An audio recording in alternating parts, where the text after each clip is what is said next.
Olá, seja muito bem-vindo ao canal Milionariamente. A leitura de hoje, As 7 Leis da Prosperidade, com Deepak Chopra. O que for a profundeza do teu ser, assim será teu desejo. O que for o teu desejo, assim será tua verdade. O que for a tua mente, assim serão teus atos. O que forem teus atos, assim será teu destino. Upanishad. Introdução. Embora este livro tenha como título As 7 Leis Espirituais do Sucesso, ele também poderia chamar-se As 7 Leis Espirituais da Vida, porque são estes os princípios seguidos pela natureza para criar tudo o que existe na Terra, tudo o que podemos ver, ouvir, cheirar, provar, tocar. Em meu livro Criando Prosperidade, esbocei os passos da riqueza consciente baseado na real compreensão da ação da natureza. As 7 leis espirituais do sucesso constituem a essência deste ensinamento, que uma vez incorporado à consciência, pode fazer você criar riquezas ilimitadas sem nenhum esforço e experimentar o sucesso em todas as suas realizações. O sucesso na vida poderia ser definido como a expansão contínua da felicidade e a realização progressiva de objetivos compensadores. Por outro lado, o sucesso que inclui a geração de riquezas só é considerado possível com a participação de outras pessoas. É preciso que se abordem o sucesso e a abundância espiritualmente, como o constante fluxo de todas as coisas boas em sua direção. Com o conhecimento e a prática da lei espiritual, colocamo-nos em harmonia com a natureza e criamos, sem ansiedade, com alegria e amor. São muitos os aspectos do sucesso. Os bens materiais são apenas um de seus componentes. Além disso, o sucesso é a jornada, não o destino. A abundância material em todas as suas expressões é um dos fatores que tornam a jornada mais prazerosa. Mas o sucesso inclui saúde, energia, entusiasmo pela vida, relacionamentos compensadores, liberdade criativa, estabilidade física, emocional, bem-estar e paz de espírito. Mesmo que tenhamos a experiência de tudo isso, permaneceremos insatisfeitos se não cultivarmos as sementes da divindade em nosso interior. Na realidade, somos uma divindade disfarçada. Somos embriões de deuses e deusas que, contidos em nosso ser, buscam a plena materialização. O verdadeiro sucesso é, por isso, a experiência do milagre. É a divindade se abrindo em nosso interior. É percebermos essa divindade em toda parte, em tudo o que experimentamos, no olhar de uma criança, na beleza de uma flor, no voo de um pássaro. Quando passarmos a experimentar a vida como expressão milagrosa da divindade, não de vez em quando, mas o tempo todo, saberemos o que significa verdadeiramente sucesso. Antes de definir as 7 leis espirituais do sucesso, vamos entender o conceito de lei. Lei é o processo pelo qual o não manifesto torna-se manifesto. É o processo pelo qual o observador torna-se o observado. Aquele que vê se transforma no cenário. O sonhador evidencia o sonho. Toda a criação, tudo o que existe no mundo físico é resultado do não manifesto, transformando-se em manifesto. Tudo o que contemplamos vem do desconhecido. Nosso corpo físico e o universo físico, tudo o que podemos perceber pelos sentidos são transformações do não manifesto, do desconhecido, do invisível em manifesto, conhecido, visível. O universo físico nada mais é que o eu desdobrando-se para experimentar-se como espírito, mente e matéria. Em outras palavras, todos os processos da criação são processos por meio dos quais o eu, a divindade, se expressa. A consciência em movimento se expressa como os objetos do universo na eterna dança da vida. A fonte de toda a criação é a divindade, o espírito. O processo da criação é a divindade em movimento, a mente. O objeto da criação é o universo físico, inclusive o corpo. Esses 3 componentes da realidade, espírito, mente e corpo, observador, ato de observar e observado são essencialmente a mesma coisa. Todos eles vêm do mesmo lugar, o reino da potencialidade pura, que é basicamente não manifesto. As leis físicas do universo, na verdade, representam esse processo da divindade em movimento, ou a consciência em movimento. Quando compreendemos essas leis e as aplicamos em nossas vidas, qualquer coisa que desejamos pode ser criada, porque as mesmas leis que a natureza utiliza para criar uma floresta, uma galáxia, uma estrela, um corpo humano, podem realizar nossos desejos mais profundos. Agora, passemos às 7 leis espirituais do sucesso para aprender como aplicá-las em nossas vidas.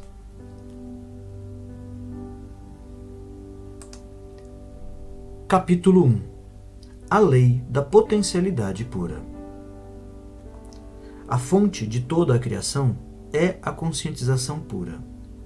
A potencialidade pura que busca expressar-se do não manifesto ao manifesto. E quando descobrimos que nosso verdadeiro eu é potencialidade pura, alinhamo-nos à força que coordena tudo no universo. No princípio, não havia existência ou inexistência. O mundo era energia não revelada. Ele vivia sem viver por seu próprio poder e nada mais havia. Hino da Criação, Rig Veda. A primeira lei espiritual do sucesso é a lei da potencialidade pura. Essa lei se apoia no fato de que somos essencialmente consciência pura. Consciência pura significa potencialidade pura. Trata-se de nossa essência espiritual. É o campo de todas as possibilidades e da criatividade infinita. Ser infinito e ilimitado é pura satisfação. Outros atributos da conscientização são o conhecimento puro, o silêncio infinito, o equilíbrio perfeito, a invencibilidade, a simplicidade, a felicidade. Essa é a nossa natureza essencial, que é a potencialidade pura. Quando você a descobre, quando sabe realmente quem é, encontra toda a sua potencialidade. É no conhecer-se que reside a capacidade de realização de todos os sonhos, porque você mesmo representa a possibilidade eterna, a imensurável potencialidade de tudo o que foi e poderá vir a ser. A lei da potencialidade pura também poderia ser chamada de lei da unidade, pois, sob a diversidade infinita da vida, encontra-se a unidade do espírito da pessoa. Não existe separação entre você e esse campo de energia. O campo da potencialidade pura é o próprio eu. E quanto mais você busca a sua verdadeira natureza, o próprio eu, mais se aproxima do campo da potencialidade pura. Na experiência do eu, chamada autorreferência, nosso ponto de referência interior é o espírito, e não aquilo que nos rodeia. Seu oposto é o objeto referência, cujo ponto de referência interior é o ego. Na experiência do objeto referência, deixamos-nos influenciar pelo que acontece fora da nossa natureza interior, por situações, circunstâncias, pessoas, coisas. Nesse estado, buscamos incessantemente a aprovação dos outros. Nossos pensamentos e comportamentos antecipam-se a toda resposta, porque fundamentam-se no medo. No objeto referência, nossa tendência é querer controlar as coisas, ter necessidade do poder externo. Todas essas situações, necessidade de aprovação, de poder externo, de controle das coisas, estão baseadas no medo. Esse tipo de força não é o da potencialidade pura. O poder do eu, o poder real. Se experimentarmos o poder do eu, não há medo. Não há compulsão para o controle. Não há esforço para obter aprovação ou para conseguir o poder externo. No estado do objeto referência, o ego está em primeiro lugar. Mas ele não expressa o que você realmente é. O ego reflete apenas a sua autoimagem, sua máscara social, o papel que você representa. A sua máscara social necessita de aprovação, de controle, de apoio no poder, porque vive com medo. Seu verdadeiro eu, que é o espírito, sua alma, está livre dessas necessidades. É imune à crítica, não teme desafios, não se sente inferior a ninguém, mas também é humilde. Não se sente superior, porque reconhece que todas as pessoas representam o mesmo eu, o mesmo espírito com diferentes faces. Essa é a natureza essencial entre autorreferência e objeto-referência. Na autorreferência, você experimenta seu verdadeiro eu, que não teme desafios, respeita todas as pessoas e não se sente inferior a ninguém. O alto poder é, portanto, o verdadeiro poder. Já o poder assentado no objeto referência é um falso poder. Por estar fundamentado no ego, ele existe enquanto existir o objeto de referência.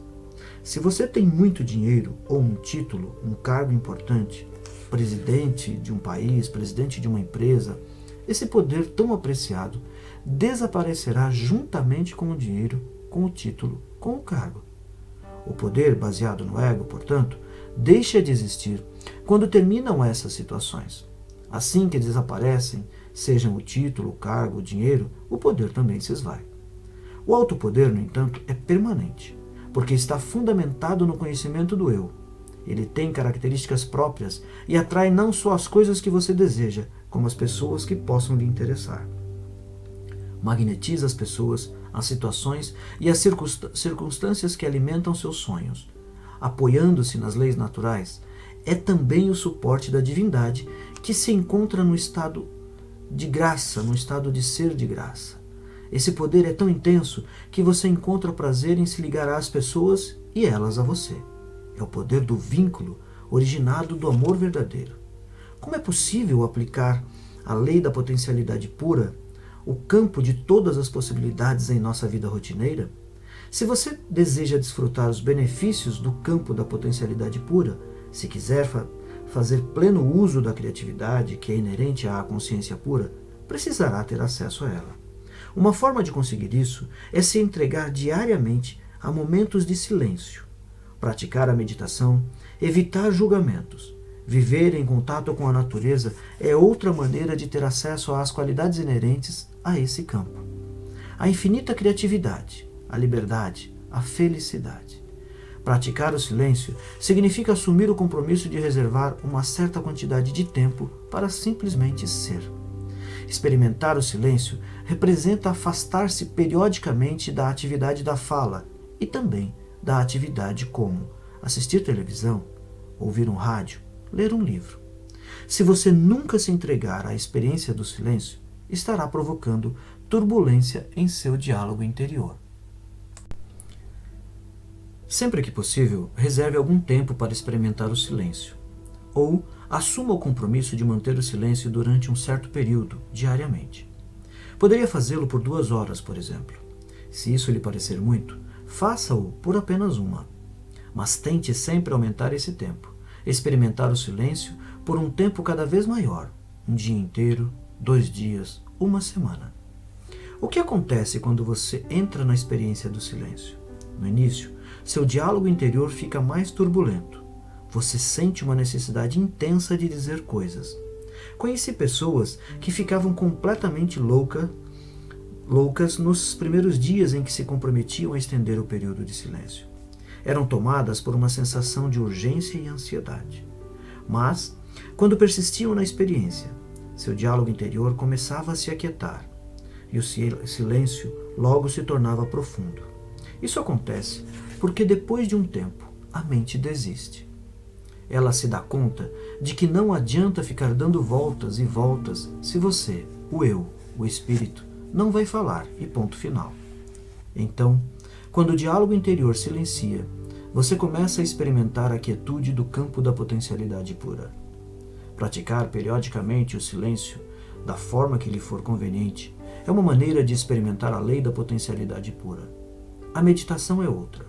O ideal seria que você meditasse pelo menos 30 minutos pela manhã e 30 minutos à noite. Pela meditação, você aprende a experimentar o campo do silêncio puro e da percepção pura. Nesse campo do silêncio puro está o campo da correlação infinita, o campo do infinito poder de organização, o supremo terreno da criação, onde todas as coisas estão inseparavelmente conectadas a tudo o que existe. Na quinta lei espiritual, a lei da intenção e do desejo, você verá como é possível inserir um leve impulso de intenção nesse campo. para que seus desejos surjam espontaneamente. Mas antes, você precisa experimentar a quietude, que é o primeiro requisito para que seus desejos se manifestem. Ela o transporta ao campo da potencialidade pura, com infinitas possibilidades de realização. Imagine-se atirando uma pedrinha num lago tranquilo e observando as ondas que se formam.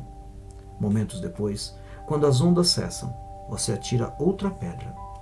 É exatamente o que fazemos quando entramos no campo do silêncio puro e introduzimos uma intenção. No silêncio, a intenção mais remota espalha ondas sobre o leito da consciência universal que interliga todas as coisas. Mas, se você não experimentar a quietude da consciência, se sua mente continuar como um oceano turbulento, pode colocar o edifício Empire State dentro dela, que nem vai notar. Na Bíblia, encontramos a seguinte frase: fique em silêncio, sinta a minha presença e saiba que eu sou Deus. Isso só se consegue por meio da meditação. Outra maneira de acessar o campo da potencialidade pura é por meio do não julgamento. Julgar é estar constantemente avaliando as situações como certas ou erradas, boas ou más. Se você está constantemente avaliando, classificando, rotulando, analisando, cria muita turbulência em seu diálogo interior. Essa turbulência restringe o fluxo de energia entre você e o campo da potencialidade pura. Literalmente, você diminui o espaço vazio entre os pensamentos. É por intermédio desse espaço vazio que você se liga ao campo da potencialidade pura. É esse estado de percepção pura, esse espaço silencioso entre os pensamentos, essa quietude interior que põe você em contato com o poder verdadeiro. Se você diminuir esse espaço, estará restringindo a sua conexão com o campo da potencialidade pura e da criatividade infinita. Há uma oração que diz: hoje não julgarei nada que aconteça. O não julgamento cria silêncio em sua mente. É uma boa ideia, portanto, começar o dia com essa frase e, durante o dia, lembrar dela toda vez que se vir julgando alguma coisa. Se achar difícil fazer isso durante todo o dia, pelo menos se comprometa a não julgar nada nas próximas 2 horas ou durante 1 hora. Depois, gradualmente, vá aumentando esse tempo. Pelo silêncio, pela meditação, pelo não julgamento, você terá acesso à primeira lei, a lei da potencialidade pura. Quando conseguir isso, poderá acrescentar um 4º componente a essa prática: o contato direto com a natureza, seja em um riacho, uma floresta, uma montanha, um lago, uma praia. Essa comunhão com a natureza o levará a uma interação harmoniosa com todos os elementos das forças vitais e lhe dará a sensação de união com todas as coisas vivas. Ela permitirá também o acesso ao campo da potencialidade pura. Você precisa aprender a entrar em contato com a mais profunda essência do seu ser. Ela está além do ego, é isenta de medo, livre, imune à crítica, não teme qualquer desafio, não é inferior nem superior a ninguém. É pura magia, mistério e encantamento. O acesso à sua verdadeira essência também lhe dará uma pista sobre os seus relacionamentos, que nada mais são que reflexos do relacionamento que você tem consigo mesmo. Por exemplo, se você sente culpa, medo, insegurança em relação ao dinheiro, ao sucesso, ao que for, isso é reflexo dos aspectos básicos da sua personalidade, aspectos de culpa, medo e insegurança. Nenhuma quantia de dinheiro ou parcela de sucesso resolverá esses problemas básicos da sua vida. Somente a intimidade com o seu verdadeiro eu permitirá superar tais problemas. Quando você conhece bem o seu verdadeiro eu, quando compreende realmente a sua verdadeira natureza, não sente culpa, nem medo, nem insegurança, seja em relação ao dinheiro, abundância ou realização dos desejos, pois sabe que a essência de todos os bens materiais é energia vital. É potencialidade pura, a qual, por sua vez, é sua natureza intrínseca. Quanto mais você acessa a sua verdadeira natureza, mais espontaneamente aparecem os pensamentos criativos, porque o campo da potencialidade pura também é o campo da criatividade infinita e do conhecimento puro. Franz Kafka, filósofo e poeta austríaco, disse certa vez: você não precisa sair do seu quarto. Fique sentado diante da mesa e ouça. Não precisa nem ouvir, simplesmente espere. Não precisa nem esperar. Aprenda somente a ficar quieto, silencioso, solitário. O mundo se oferecerá espontaneamente a você para ser descoberto. Ele não tem outra escolha, senão jogar-se em êxtase a seus pés. A riqueza do universo, a sua visível abundância, é uma expressão do poder criativo da natureza. Mas primeiro você tem que superar a turbulência do seu diálogo interior para entrar em contato com esse abundante, pródigo e infinito poder. Só então criará a possibilidade de uma atividade dinâmica e terá consigo a quietude da mente eterna, ilimitada e criativa.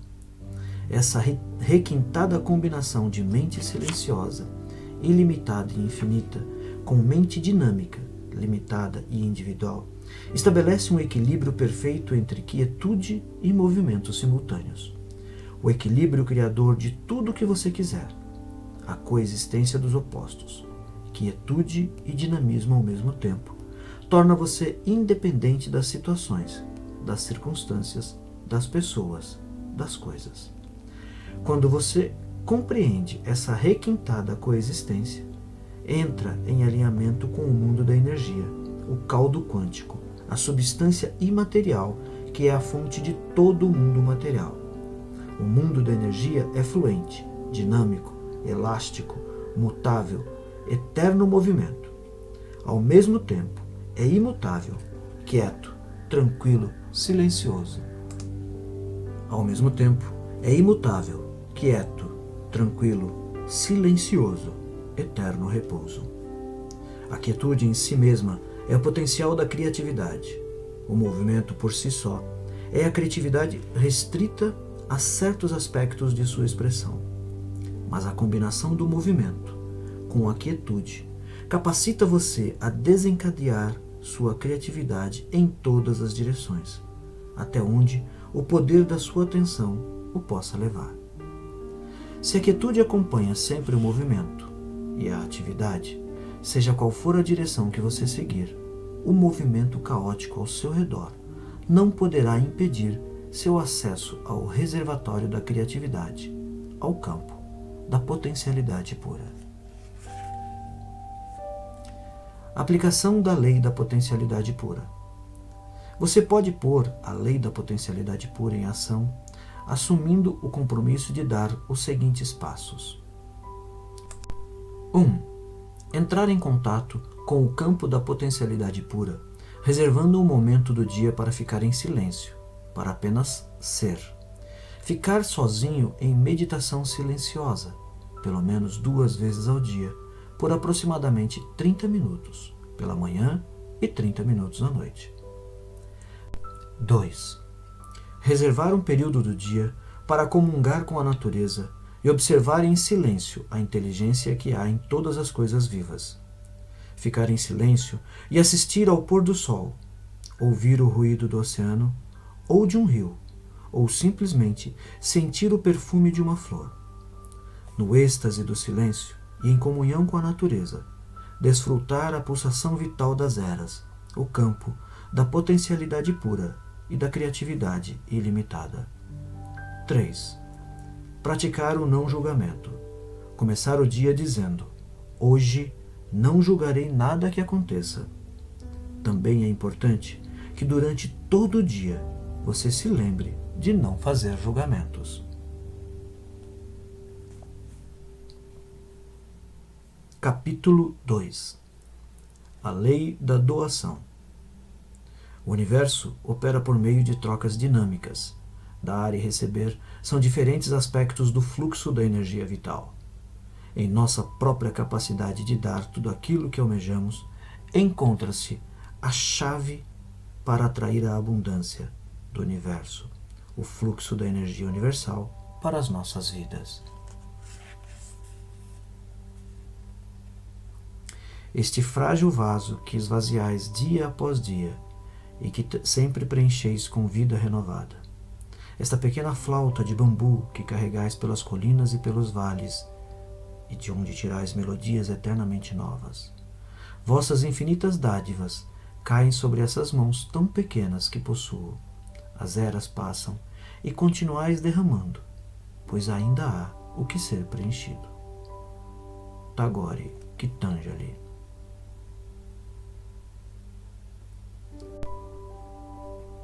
A segunda lei espiritual do sucesso é a lei da doação. Ela poderia ser chamada também de a lei do dar e receber, porque o universo opera por meio de trocas dinâmicas. Nada é estático. Por exemplo, seu corpo está em intercâmbio dinâmico e constante com o corpo do universo. Sua mente está interagindo constantemente com a mente do cosmos.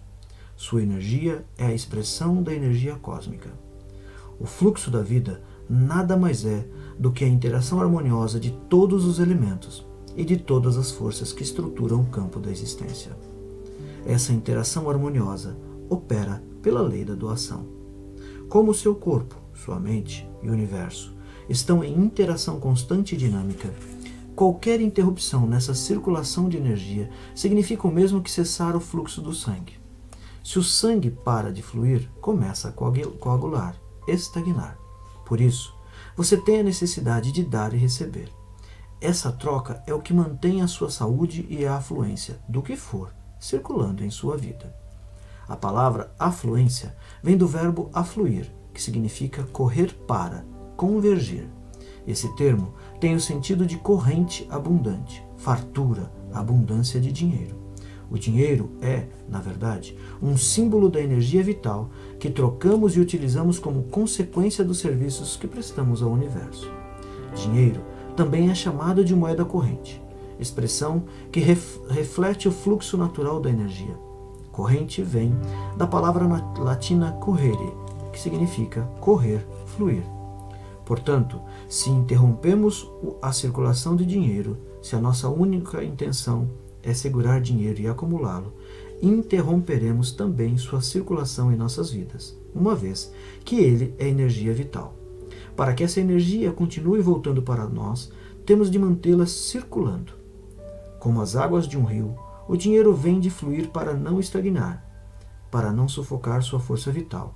A circulação o mantém saudável e energizado. Da mesma forma, todo o relacionamento depende de dar e receber. Dar engendra receber. Receber engendra dar. O que sobe tem que descer. O que sai tem de voltar. Na realidade, receber é o mesmo que dar, porque dar e receber são aspectos diferentes do fluxo da energia vital. Se você interrompe o fluxo de um ou de outro, interfere na inteligência da natureza. Toda semente traz em si a promessa de muitas florestas, mas a semente não pode ser guardada. Ela precisa doar sua intrínseca capacidade de gerar ao solo fértil. Ao doar-se, seus fluxos vitais invisíveis manifestam-se materialmente. Assim, quanto mais você dá, mais recebe, porque mantém a abundância do universo circulando em sua vida. De fato, tudo o que há de valioso na vida só se multiplica quando é dado. Aquilo que não se multiplica pela doação não tem valor, nem compensa ser recebido. Se no ato de dar você acha que está perdendo algo, aquele presente não foi realmente dado. Portanto, não acrescentou nada. Se você dá de má vontade, não há energia por trás desse ato. O mais importante é a intenção que há por trás de dar e receber. A intenção deve ser a de provocar sempre alegria em quem dá e em quem recebe, porque a felicidade é sustentadora e provedora da vida. Por isso, ela acrescenta. O retorno é diretamente proporcional ao volume doado, quando é feito de forma incondicional e sincera. É por esse motivo que o ato de dar tem de ser prazeroso. A intenção por trás desse ato deve ser a do prazer de simplesmente dar. Só então a energia acumulada multiplica-se muitas vezes. Praticar a lei da doação é muito simples. Se você quer alegria, dê alegria aos outros. Se deseja amor, aprenda a dar amor.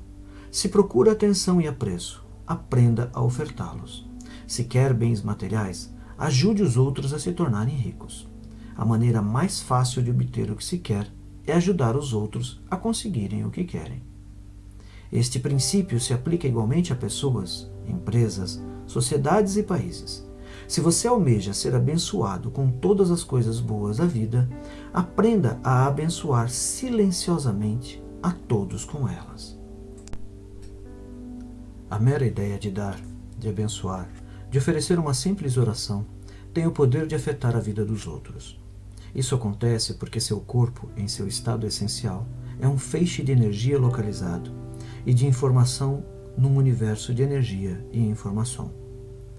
Somos feixes de consciência localizada num universo consciente. A palavra consciência implica mais do que energia e informação.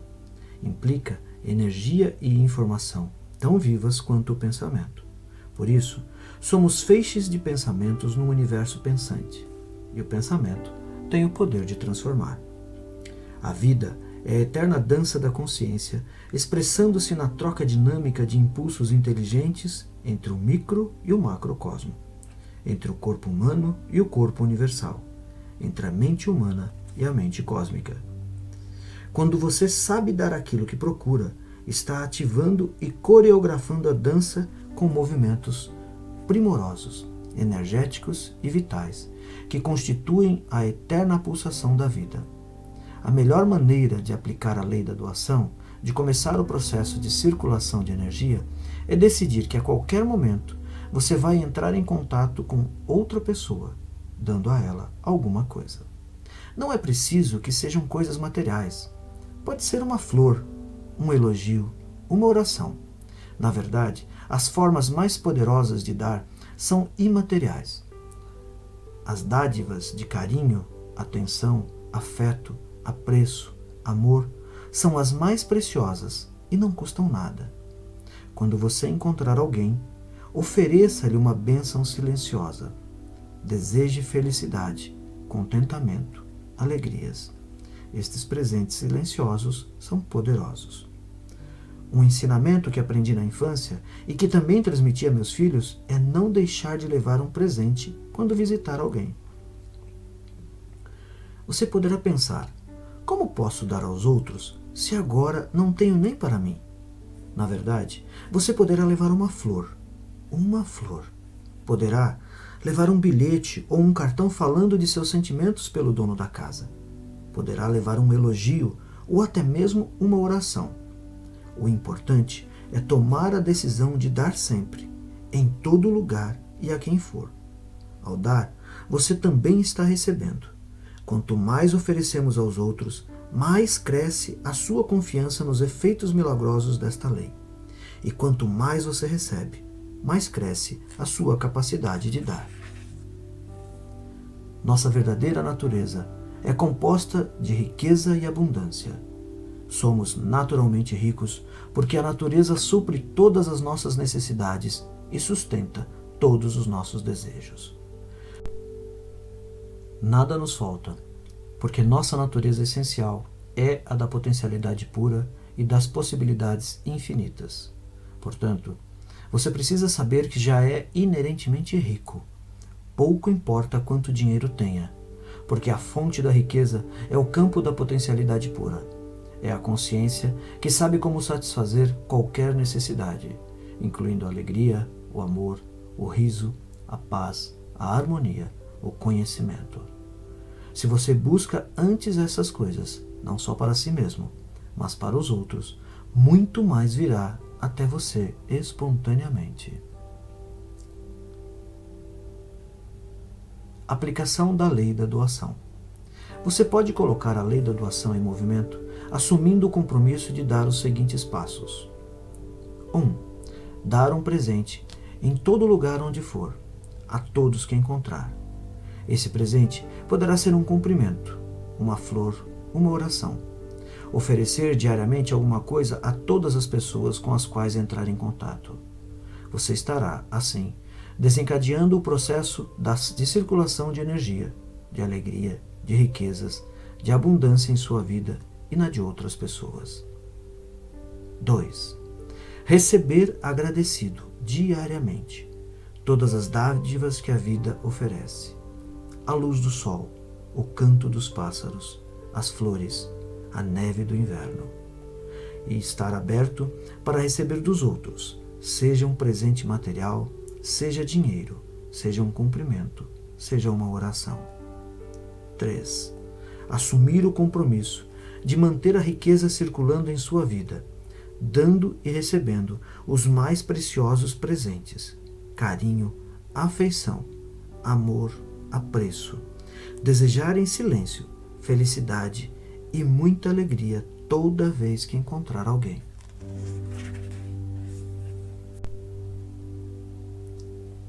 Capítulo 3. A lei do karma, ou de causa e efeito. Toda ação gera uma força energética, que retorna a nós da mesma forma. O que semeamos é o que colhemos. Quando escolhemos ações que levam felicidade e sucesso aos outros, o fruto de nosso karma é a felicidade e o sucesso. Karma é a eterna afirmação da liberdade humana. Nossos pensamentos, nossas palavras, nossos atos são fios de uma rede que tecemos ao redor de nós mesmos. Swami Vivekananda. A terceira lei espiritual do sucesso é a lei do karma.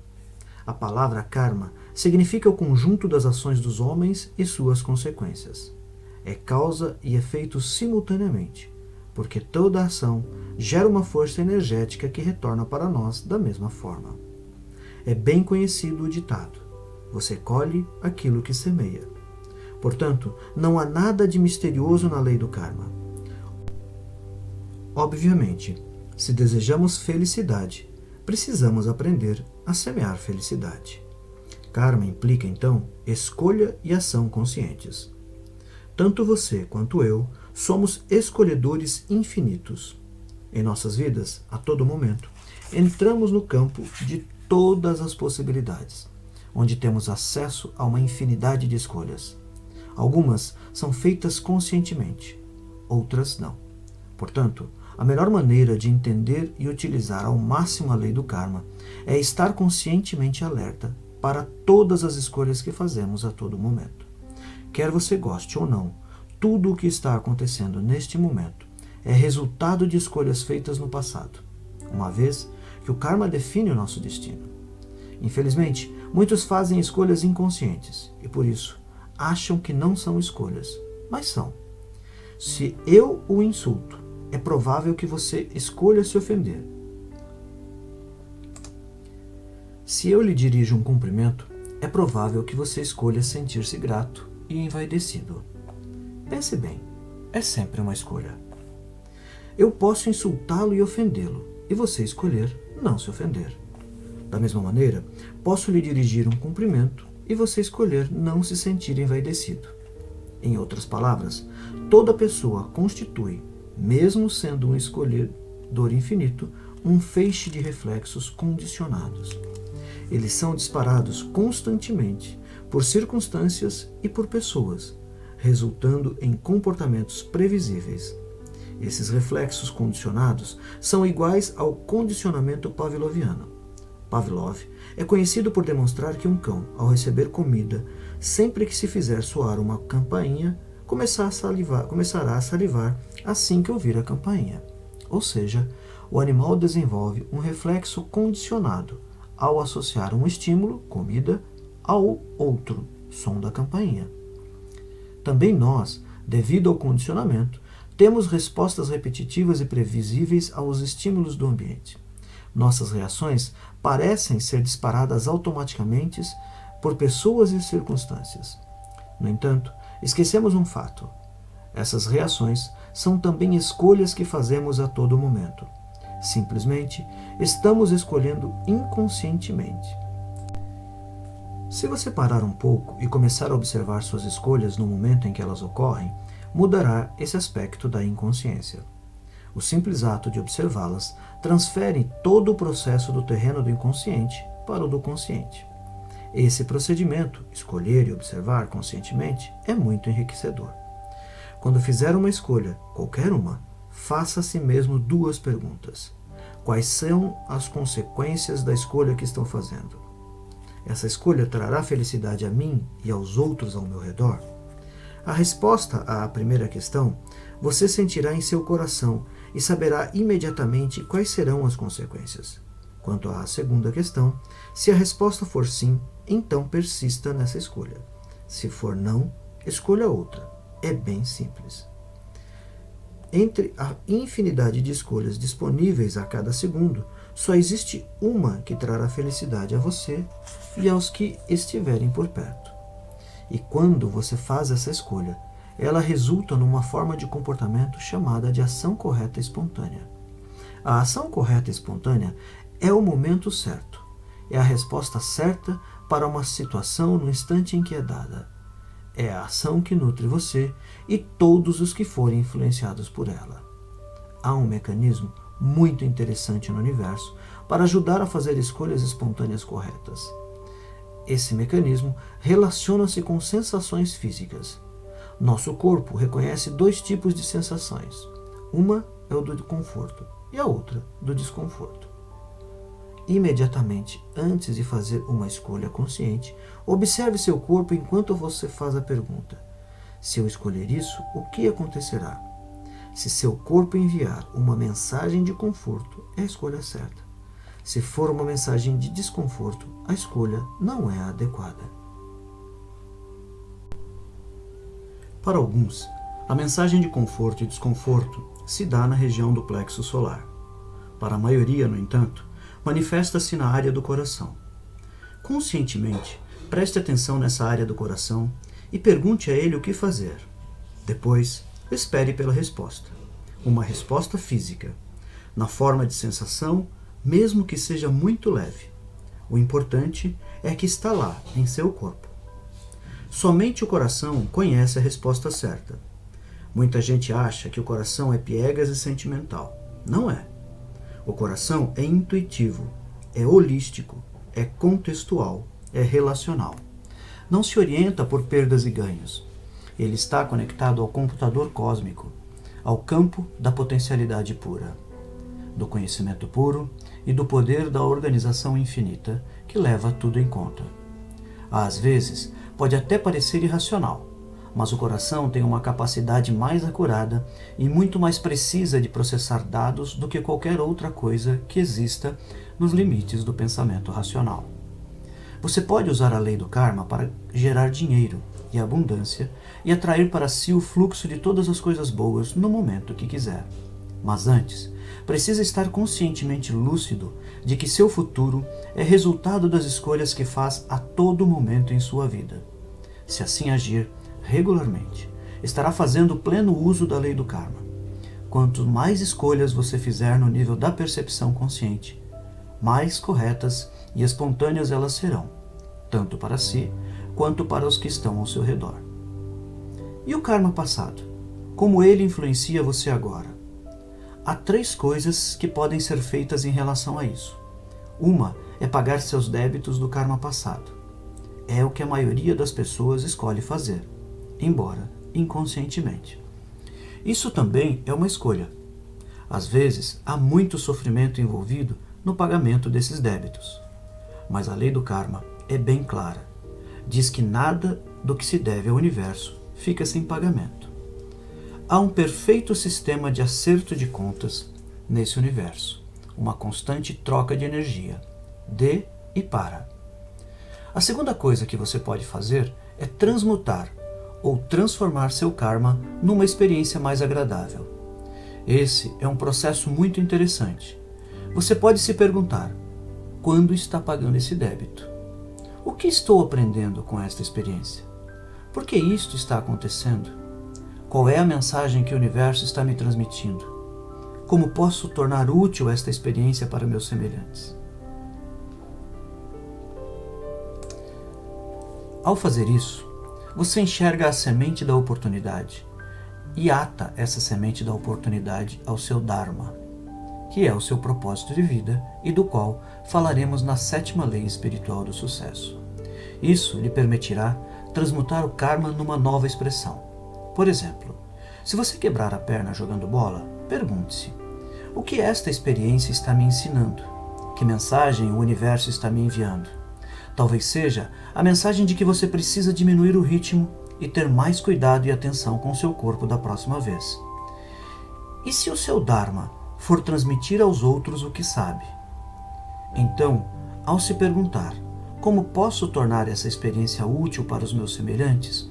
Talvez você decida compartilhar o que aprendeu escrevendo um livro, jogando bola com mais cuidado. Talvez até desenhe um sapato especial ou um protetor de perna que evite esse tipo de ferimento a outras pessoas.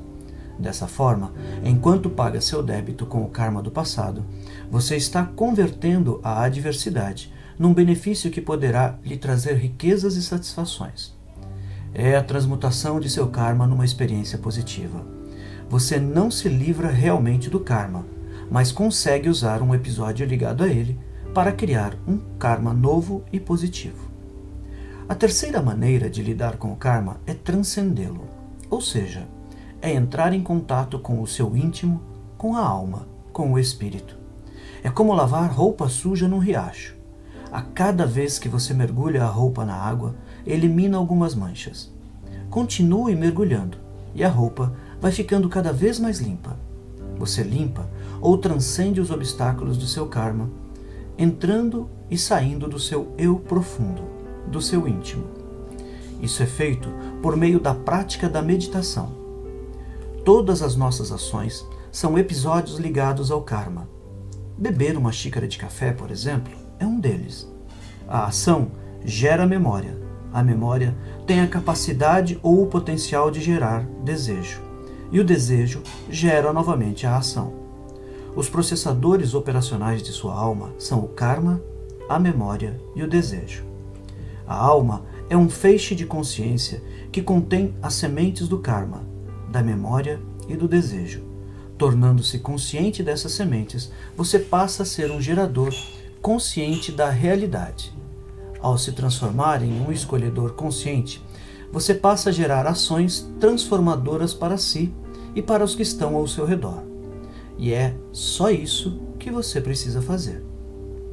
E como o karma é transformador, tanto para o seu íntimo, como para todos os que são afetados por ele, seu fruto será a felicidade e o sucesso. Aplicação da lei do karma ou da causa e efeito. Você pode colocar a lei do karma ou de causa e efeito em ação, assumindo o compromisso de dar os seguintes passos. 1. Observar as escolhas que vai fazer hoje, a todo momento. E na observação dessas escolhas, trazê-las para a percepção consciente. Ter bem claro que a melhor maneira de se preparar para todos os momentos do futuro é estar plenamente consciente do presente. 2. Toda vez que você fizer uma escolha, pergunte: quais serão as consequências dessa escolha? Ou, esta escolha trará satisfação e felicidade a mim e aos outros que serão afetados por ela? 3. Pedir, então, orientação ao coração e seguir a mensagem enviada por ele, de conforto ou de desconforto. Se a escolha for conforto, entregar-se totalmente a ela. Se for de desconforto, parar para ver as consequências daquele ato com sua visão interior. Essa orientação permitirá fazer escolhas corretas espontâneas, tanto para você quanto para os que o circundam.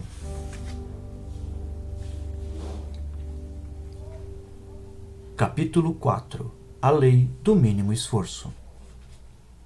A inteligência da natureza opera pela lei do mínimo esforço, sem ansiedade, com harmonia e amor. E quando utilizamos as forças da harmonia, da alegria, do amor, atraímos sucesso e boa sorte facilmente. O ser integral conhece sem ir. vê sem olhar e realiza sem fazer. Lao Tse. A quarta lei espiritual do sucesso é a lei do mínimo esforço. Esta lei se fundamenta no fato de que a inteligência da natureza funciona com tranquila facilidade e sem nenhuma ansiedade. Este é o princípio da mínima ação, da não resistência. É, portanto, o princípio da harmonia e do amor. Quando aprendemos esta lição da natureza, conseguimos realizar facilmente nossos desejos. Se você observar a natureza, verá que ela despende o mínimo de esforço em seu funcionamento. A grama não se esforça para crescer, apenas cresce. O peixe não tenta nadar, apenas nada. As flores não se esforçam para abrir, apenas desabrocham. Os pássaros não tentam voar, apenas voam. Essa é a sua natureza intrínseca. A Terra não se esforça para girar sobre o seu eixo. É próprio de sua natureza girar a uma velocidade estonteante e rolar pelo espaço. É da natureza dos bebês o estado de graça. É da natureza do sol brilhar. É da natureza das estrelas piscar e reluzir. E é da natureza humana materializar seus sonhos facilmente, sem qualquer esforço. No Veda, conjunto de textos sagrados que constituem o fundamento da tradição religiosa e filosófica da Índia, esse princípio é conhecido como o princípio da economia de esforço, ou do faça menos e realize mais. Você atinge um estado em que não faz nada e realiza tudo. Isso significa que basta existir a mais leve ideia para que a manifestação dessa ideia ocorra sem qualquer esforço. O que é comumente chamado de milagre é, na verdade, uma expressão da lei do mínimo esforço. A inteligência da natureza funciona sem qualquer esforço ou atrito, espontaneamente. Ela não é linear, é intuitiva, holística, alimentadora. E se você está em harmonia com a natureza, se está assentado no conhecimento do seu verdadeiro eu, pode fazer uso da lei do mínimo esforço. O mínimo esforço é despendido quando suas ações são motivadas pelo amor, porque a natureza se mantém unida pela energia do amor. Quando você busca exercer o poder e o controle sobre as pessoas, está desperdiçando energia. Quando busca o dinheiro e poder movido pelo egoísmo, desperdiça energia perseguindo uma ilusão da felicidade, em vez de desfrutar a felicidade do momento. Quando busca dinheiro somente para uso próprio, interrompe a energia em direção a si mesmo e interfere na manifestação da inteligência da natureza. Mas, quando seus atos são motivados pelo amor, não há perda de energia. Ao contrário, sua energia se multiplica e acumula. A energia extra que você consegue juntar e desfrutar poderá ser canalizada para qualquer coisa que você queira, inclusive para riquezas ilimitadas. Você pode imaginar seu corpo como um mecanismo controlador de energia. Ele pode gerar, armazenar e utilizar energia. Se você sabe como gerar, armazenar e utilizar energia de maneira eficiente, pode criar riquezas em quantidade. Mas, quando sua atenção se volta para o ego, é ele que vai consumir a maior quantidade de energia. Se o seu ponto de referência interno for o ego, se você buscar poder e controle sobre outras pessoas ou a aprovação dos outros, vai desperdiçar muita energia. Se essa mesma energia for liberada, ela será recanalizada e utilizada para criar qualquer coisa que você queira. Quando o seu ponto de referência interno é o seu espírito, quando você é imune ao criticismo e não teme qualquer desafio, pode dominar o poder do amor e usar energia criativamente para a experiência da riqueza e da evolução. Em A Arte de Sonhar, Dom Juan diz a Carlos Castanheda: uma grande quantidade de nossa energia é usada para sustentar a nossa empáfia. Se conseguíssemos perder um pouco dessa empáfia, 2 fatos extraordinários aconteceriam. Liberaríamos essa energia que tenta preservar a noção ilusória da nossa grandeza e teríamos energia sobrando para vislumbrar a verdadeira grandeza do universo. A lei do mínimo esforço possui 3 componentes básicos, 3 coisas que você pode fazer para pôr em prática o princípio do faça pouco e realize muito. O primeiro componente é a aceitação. Aceitar significa simplesmente assumir o compromisso de aceitar pessoas, situações, circunstâncias e fatos da maneira como se apresentam. Isso significa entender que este momento é como deve ser, porque todo o universo é como deve ser. Este momento, o que você está vivendo exatamente agora, é o ápice de todos os que você experimentou no passado. Este momento é assim porque todo o universo é assim. Quando você luta contra este momento, está lutando contra todo o universo. Em vez disso, você pode, por exemplo, hoje, tomar a decisão de não lutar contra todo o universo, parando de lutar contra este momento.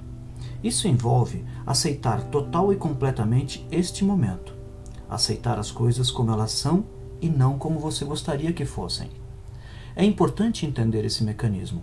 Você pode querer que as coisas sejam diferentes no futuro, mas neste momento, tende a aceitá-las como são. Quando você estiver decepcionado ou aborrecido com uma pessoa ou uma situação, lembre-se de que não está reagindo à pessoa ou à situação, mas sim aos seus sentimentos pela pessoa e pela situação. Esses sentimentos são seus, e o que você está sentindo não é culpa de mais ninguém. Quando você reconhecer e compreender isso completamente, estará pronto para assumir a responsabilidade pelo que está sentindo e mudar o que sente. E quando conseguir aceitar as coisas como são, estará pronto para assumir a responsabilidade pela situação em que se encontra e por tudo o que considera problemático. Isso nos leva ao segundo componente da lei do mínimo esforço, a responsabilidade. E o que significa responsabilidade? Responsabilidade é não ficar culpando alguém ou alguma coisa pela situação, muito menos a si mesmo. Aceitando a circunstância, o fato, o problema como se apresenta no momento, a responsabilidade passa a ser a capacidade de ter uma resposta criativa para aquela situação como ela se apresenta no momento. Todos os problemas contêm em si as sementes da oportunidade. A consciência disso permite transformar esse momento numa situação ou em algo melhor. Quando você faz isso, todas as situações inoportunas conterão em si uma oportunidade para a criação de algo novo e belo. Todas as pessoas consideradas chatas se transformarão em seus mestres. A realidade é uma interpretação. Se você escolher interpretá-la por esse novo ângulo, terá muitos mestres à sua volta e muitas oportunidades para evoluir. Sempre que se confrontar com um tirano, um atormentador, um conselheiro, um amigo ou um inimigo, todos eles são a mesma coisa. Você deve lembrar que aquele momento é como deve ser. Todos os relacionamentos que você atrai na vida, em determinados momentos, são exatamente os que você precisa naqueles momentos. Há um significado oculto por trás de todos os fatos. Esse significado oculto está a serviço de sua própria evolução. O terceiro componente da lei do mínimo esforço é a indefensibilidade. Assentar sua percepção na indefensibilidade, ou seja, desarmar seu espírito, significa abrir mão da necessidade de convencer e persuadir os outros de seu ponto de vista. Se você observar as pessoas, verá que elas passam 99% do tempo defendendo seus pontos de vista. Se você simplesmente desistir da necessidade de defender sempre seus pontos de vista, ganha, na desistência, acesso a imensas quantidades de energias anteriormente desperdiçadas. Quando você passa o tempo defendendo suas posições, culpando os outros e não aceitando render-se a um momento determinado, sua vida se transforma num embate de resistências. E toda vez que você encontrar resistência, se tentar forçar a situação, ela só aumentará. Certamente, você não pretende ser rígido como o carvalho oco que tomba na tempestade. Vai preferir, com certeza, ser flexível como o bambu, que se curva sob a tempestade e sobrevive. Desista, de uma vez por todas, de defender intransigentemente seus pontos de vista. Quando você adota esse comportamento, evita o surgimento de discussões. Se agir dessa forma, parar de brigar e de resistir, experimentará plenamente o momento presente, que é uma dádiva. Certa vez alguém me disse: o passado é história, o futuro é mistério, o presente é uma dádiva. É por isso que este momento chama-se presente. Se você abraçar o presente, unir-se a ele, fundir-se nele, experimentará o fogo, o brilho, a centelha de êxtase que pulsa em todos os seres sensíveis. Quando você começar a experimentar a exultação do espírito em todas as coisas vivas, e à medida que for adquirindo maior intimidade com isso, sentirá o despertar de uma grande alegria interior e abandonará os terríveis fardos e empecilhos de defesa intransigente do ressentimento e do sofrimento. Só então se sentirá leve, alegre e livre. Se você se sentir alegre e livre, perceberá, sem a menor sombra de dúvida, que todos os seus sonhos estarão sempre disponíveis, porque seus desejos vêm da felicidade e não da ansiedade ou do medo. Não é preciso se justificar. Simplesmente declare a si mesmo a intenção de experimentar satisfação, prazer, alegria, liberdade, autonomia em todos os momentos de sua vida. Assuma o compromisso de seguir o caminho da não resistência. É o caminho no qual a inteligência da natureza se abre espontaneamente, sem atrito, sem esforço. Quando você reunir a refinada combinação de aceitação, responsabilidade, indefensibilidade, sentirá a vida fluindo com tranquila facilidade. E se você permanecer aberto a todos os pontos de vista, sem se prender rigidamente a qualquer um deles, seus sonhos e desejos fluirão com os desejos da natureza. Então, você poderá liberar suas intenções, sem se prender a elas, e esperar pelo momento apropriado para que seus desejos desabrochem e se transformem em realidade. Pode estar certo de que, na hora certa, eles se manifestarão. Esta é a lei do mínimo esforço. Aplicação da lei do mínimo esforço. Você pode colocar a lei do mínimo esforço em ação, assumindo o compromisso de dar os seguintes passos. 1. Praticar a aceitação dizendo: hoje aceitarei pessoas, situações, circunstâncias, fatos como eles se manifestarem. Saber que o momento é como deve ser, porque todo o universo é assim. Não se voltar contra o universo, lutando contra o momento presente. Dizer a si mesmo: minha aceitação será total e completa. Verei as coisas como são no momento em que ocorrerem, e não como eu gostaria que fossem. 2. Aceitando as coisas como são. Assumir a responsabilidade pela sua situação e por todos os fatos que considera problemáticos. Ter bem claro que assumir a responsabilidade é não culpar alguém ou alguma coisa por sua situação. Saber também que todo o problema traz em si uma oportunidade e que a consciência das oportunidades vai permitir olhar para o momento problemático e transformá-lo em imenso benefício. 3. Assentar sua percepção hoje na indefensibilidade. Desistir da necessidade de defender seus pontos de vista e de convencer e persuadir os outros a aceitá-los. Permanecer aberto a todos os pontos de vista e não se prender a qualquer um deles. Capítulo 5. A lei da intenção e do desejo. É inerente a toda intenção e a todo desejo o mecanismo de sua realização. A intenção e o desejo têm, no campo da potencialidade pura, o poder da organização infinita. E quando introduzimos uma intenção no campo fértil da potencialidade pura, colocamos essa infinita organização a nosso serviço.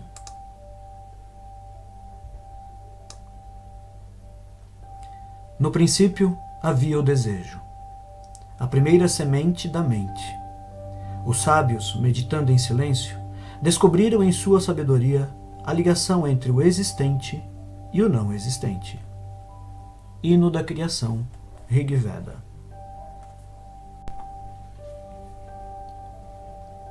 A quinta lei espiritual do sucesso é a lei da intenção e do desejo.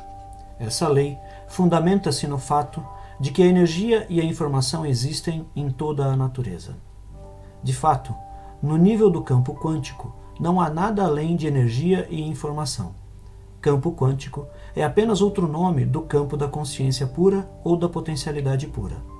Esse campo quântico é influenciado pela intenção e pelo desejo. Vamos examinar o processo detalhadamente. Uma flor, uma árvore, uma folha, o corpo humano, o arco-íris, quando reduzidos a seus componentes essenciais, são energia e informação. Todo o universo, em sua natureza essencial, é movimento de energia e de informação. A única diferença entre você e uma árvore é o conteúdo de energia e informação que carregam. Tanto você quanto a árvore, em nível físico, são compostos dos mesmos elementos, em sua maior parte, carbono e também hidrogênio, nitrogênio e outros elementos em quantidades menores. Esses elementos podem ser comprados numa loja por pequenas quantias de dinheiro. A diferença entre você e a árvore, portanto, não é o carbono, o hidrogênio, o oxigênio. Na verdade, você e a árvore estão constantemente trocando carbono e hidrogênio entre si. A diferença real entre ambos está na energia e na informação. No âmbito da natureza, você e eu somos espécies privilegiadas. Temos um sistema nervoso capaz de nos tornar conscientes do conteúdo energético e informativo desse campo localizado, que dá origem ao nosso corpo físico. Nós experimentamos esse campo subjetivamente, na forma de pensamentos, sentimentos, emoções, memórias, instintos, impulsos, princípios. Objetivamente, o mesmo campo é experimentado como corpo físico e, por meio deste, como mundo. Mas é tudo a mesma coisa. Por isso, os nossos ancestrais exclamavam: eu sou isso, você é isto, tudo é isto, e isto é só o que há. Seu corpo não está separado do corpo do universo, porque, segundo a teoria quântica, não há limites bem definidos. Você é como uma agitação, uma ondulação, uma flutuação, um redemoinho, uma perturbação localizada no campo quântico maior. O grande campo quântico, o universo, é o seu corpo estendido. O sistema nervoso humano é capaz de perceber a energia e a informação contidas em seu próprio campo quântico. E mais, por ser a consciência humana infinitamente flexível por meio de seu maravilhoso sistema nervoso, você também é capaz de mudar conscientemente o conteúdo informativo que dá origem ao seu corpo físico. Como você pode mudar conscientemente o conteúdo energético e informativo no seu próprio quantum do corpo mecânico, também pode influenciar o conteúdo energético e informativo do seu corpo estendido, o ambiente ao seu redor, o mundo, e fazer com que as coisas se manifestem nele. A mudança consciente acontece por meio da manifestação de duas qualidades inerentes à consciência: a atenção e a intenção. A atenção energiza, a intenção transforma. Quando você concentra sua atenção em alguma coisa, ela fica mais forte em sua vida. Ao contrário, quando você a afasta, a coisa enfraquece, desintegra e desaparece. A intenção, por sua vez, detona a transformação da energia e da informação. A intenção organiza a sua realização. A qualidade da intenção no objeto da atenção rege uma infinidade de acontecimentos no tempo e espaço, de modo a alcançar o resultado pretendido, desde que a pessoa siga as outras leis espirituais do sucesso. Tudo isso porque a intenção, no terreno fértil da atenção, tem poder de organização infinita. Este poder significa a capacidade de organizar uma infinidade de eventos no tempo e espaço, todos ao mesmo tempo. Vemos a expressão dessa infinita organização em cada folha de grama, em cada botão de flor, em cada célula de nosso corpo. Nós a vemos em todas as coisas vivas. No campo da natureza, tudo se relaciona e se interliga. Vemos a marmota sair da terra e sabemos que ela vai saltar. Em determinada época do ano, vemos os pássaros migrarem numa certa direção. A natureza é uma sinfonia, E essa sinfonia está sendo silenciosamente regida no terreno supremo da criação. O corpo humano é outro bom exemplo dessa sintonia. Uma única célula do corpo humano realiza cerca de 6 milhões de atividades por segundo, e ainda sabe que todas as outras células estão fazendo ao mesmo tempo. O corpo humano pode tocar música, matar germes, fazer filhos, recitar poesia, monitorar o movimento das estrelas, tudo ao mesmo tempo, porque o campo das correlações infinitas faz parte do seu campo informativo. O notável em relação ao sistema nervoso do ser humano é que ele pode comandar esse poder de organização infinita por meio da intenção consciente. A intenção na espécie humana não é fixa, nem está presa a uma teia rígida de energia e informação. Tem flexibilidade infinita. Em outras palavras, desde que você não viole qualquer das leis da natureza, poderá, por intermédio de sua intenção, literalmente, comandar as leis da natureza para realizar seus sonhos e desejos. Podemos fazer com que o computador cósmico, com seu poder de organização infinita, trabalhe para nós.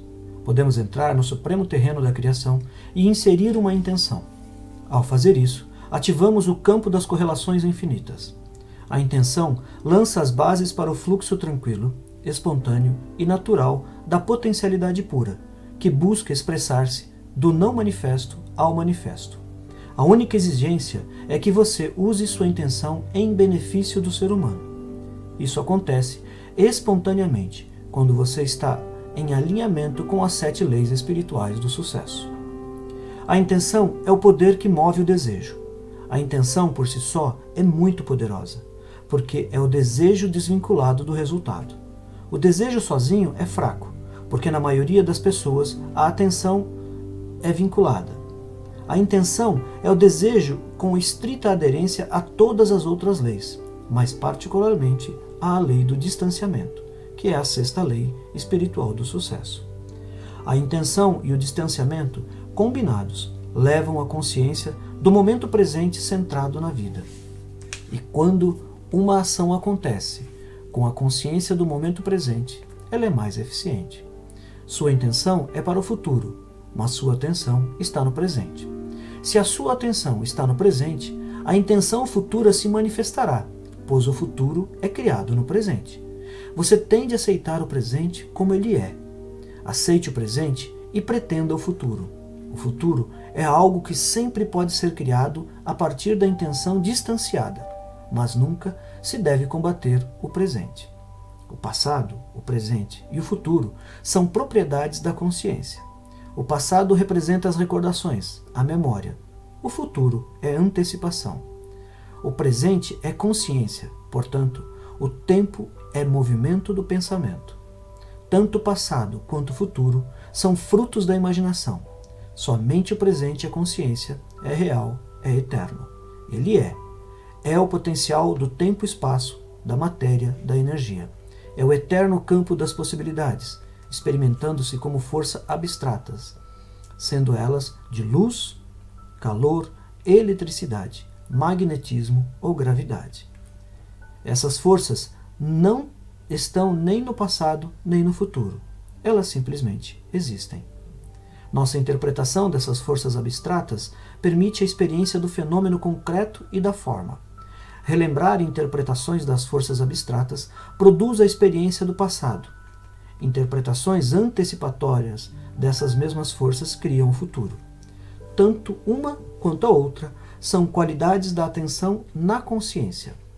Quando essas qualidades estão livres dos pesos do passado, a ação no presente torna-se um terreno muito mais fértil para a criação do futuro. A intenção, assentada na liberdade, distanciada do presente, serve de catalisador a uma mistura certa de matéria, energia e eventos no tempo e espaço para criar tudo o que você quiser. Se você tiver consciência do momento presente, centrado na vida, os obstáculos imaginários, que são mais de 90% dos obstáculos percebidos, desintegram-se e desaparecem. Os restantes 5 a 10% dos obstáculos percebidos podem ser transmutados em oportunidades, por meio da intenção unidirecionada. Intenção unidirecionada é qualidade da atenção. Ela é inflexível em seus rígidos propósitos. Consiste em manter a atenção no objetivo almejado com determinação suficiente para impedir que os obstáculos consumam e dissipem a qualidade focalizada de sua atenção. Os obstáculos são, assim, completamente excluídos de sua consciência. Você passa, então, a manter uma serenidade inabalável ao mesmo tempo em que está apaixonadamente comprometido com seu objetivo. Esse é o poder da consciência distanciada e da intenção unidirecionada e focalizada, atuando simultaneamente. Se aprender a usar o poder da intenção, você poderá obter qualquer coisa que desejar serenamente. Conseguirá também, por meio de enorme esforço e tentativas, alcançar os resultados pretendidos. Mas isso tem um preço. O preço do estresse, do ataque cardíaco, do mau funcionamento do sistema imunológico. É mais fácil, portanto, e melhor, seguir os 5 passos da lei da intenção e do desejo. Quando você opta por essa forma de realizar seus desejos, a intenção gera seu próprio poder. 1. Escorregue no espaço vazio, o que significa centrar sua atenção naquele espaço silencioso entre pensamentos, entrar no silêncio, naquele nível do ser que é o seu estado essencial. 2. Assentado nesse estado de ser, libere suas intenções e seus desejos. Se você estiver realmente no espaço vazio entre pensamentos, não terá qualquer pensamento, qualquer intenção. Mas, ao sair desse espaço silencioso, quando estiver no limite desse espaço e do pensamento, introduza a intenção. Se você tem vários objetivos, escreva-os numa folha de papel e focalize neles a sua atenção, a sua intenção, antes de entrar no espaço vazio. Se quer uma carreira de sucesso, por exemplo, entre no vazio com essa intenção e já a encontrará lá, como uma leve cintilação em sua consciência. Liberar suas intenções e seus desejos significa plantá-los no terreno fértil da potencialidade pura e esperar que floresçam na hora certa. Você não vai querer desencavar as sementes dos seus desejos para ver se germinaram, nem ficar preso a elas para saber de que forma vão se abrir. Simplesmente deseja que germinem. 3. Permaneça no estado de autorreferência. Isso significa reter-se na consciência do verdadeiro eu, em seu espírito, em sua conexão com o campo da potencialidade pura. Significa, também, não olhar para si mesmo com os olhos do mundo, ou deixar-se influenciar pelas opiniões e críticas dos outros. Uma maneira útil de conservar esse estado de autorreferência é guardar seus desejos para si.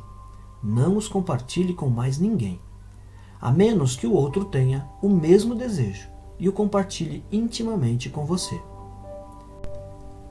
4. Desvincule-se dos resultados. Ou seja, desista do apego rígido a um resultado específico para viver na sabedoria da incerteza. Desfrute todos os momentos da jornada de sua vida, mesmo sem saber quais serão os resultados. 5. Deixe que o universo cuide dos detalhes. Suas intenções e seus desejos, quando liberados no espaço silencioso entre os pensamentos, têm um poder de organização infinita. Deixe que esse poder de organização infinita da intenção cuide de todos os detalhes para você. Lembre-se que sua verdadeira natureza é a do espírito puro. Leve sempre consigo a consciência do espírito. Libere gentilmente os seus desejos e o universo cuidará de tudo para você.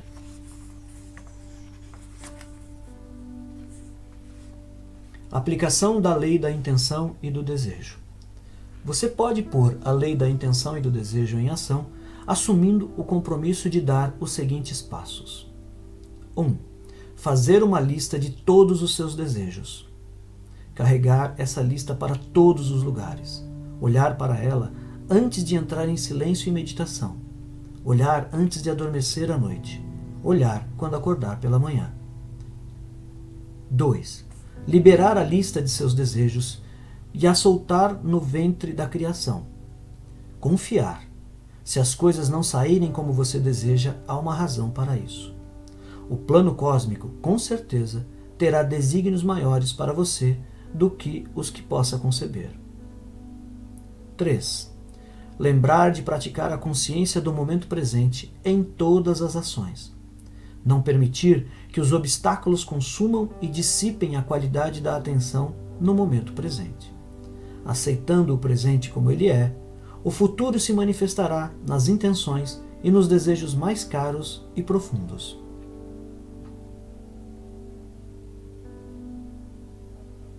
Capítulo 6. A lei do distanciamento. No distanciamento está a sabedoria da incerteza. Na sabedoria da incerteza está a libertação do passado, ao conhecido, que é a prisão dos velhos condicionamentos. E na mera disponibilidade para o desconhecido, para o campo de todas as possibilidades, rendemo-nos à mente criativa que rege o universo.